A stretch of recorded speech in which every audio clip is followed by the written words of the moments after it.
पुराने समय की बात है जब लोग लंबे सफर ऊंटों और घोड़ों पर किया करते थे और हर रास्ता अपनी एक छुपी हुई कहानी बताता था।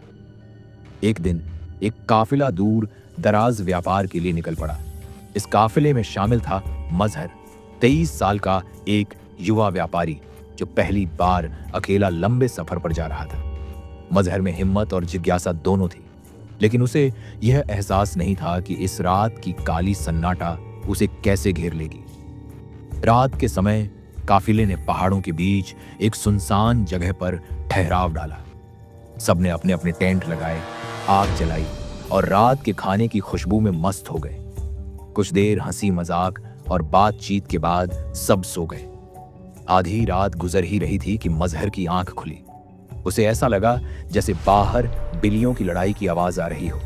दिल की धड़कन तेज हो गई, लेकिन जिज्ञासा ने उसे बाहर निकलने पर मजबूर कर दिया।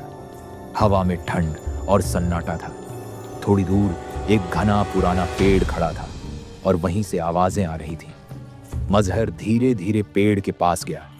वहां सच में 2 बिल्लियां एक दूसरे पर झपटा रही थीं, लेकिन जैसे ही उनकी नजर मजहर पर पड़ी, वे एक पल में गायब हो गईं। मजहर ने महसूस किया कि कोई चीज उसका पीछा कर रही है।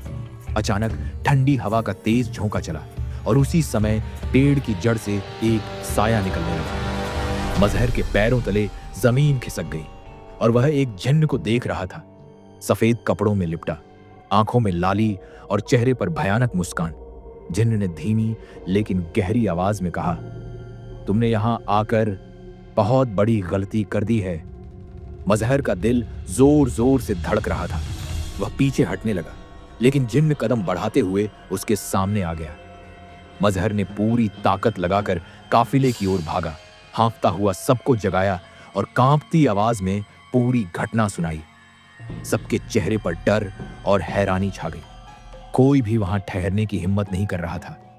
तुरंत काफिले ने सामान समेटा और ऊंटों पर सवार होकर आगे बढ़ गए, लेकिन मजहर का दिल नहीं मान रहा था।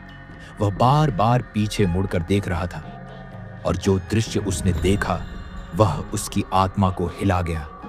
वही जिन्न, वही पेड़ के नीचे खड़ा था, लेकिन अब उसकी हंसी एक ऐसा डर पैदा कर रही थी जो रात के अंधेरों में कानों में गूंज रहा था, जैसे वह जानता हो कि मजहर और काफिला उसकी पकड़ से कभी नहीं बच सकते। ऊंट धीरे धीरे पहाड़ी रास्ते पर बढ़ रहे थे। काफिले के लोग चुप थे, हर कोई अपने दिल की धड़कन सुन रहा था। मजहर ने एक बार फिर पीछे देखा और वह दृश्य, वह पेड़, वह जिन्न, सब गायब हो चुके थे। लेकिन मजहर जानता था कि यह खत्म नहीं हुआ। वह जिन्न कहीं और इंतजार कर रहा था। काफिला आगे बढ़ गया, रात की अंधेरी में गायब हो गया, लेकिन किसी के दिल की धड़कन आज भी उस सन्नाटे में गूंज रही थी। क्या मजहर और काफिला इस जिन्न के साए से बच पाएंगे, या यह सिर्फ शुरुआत है?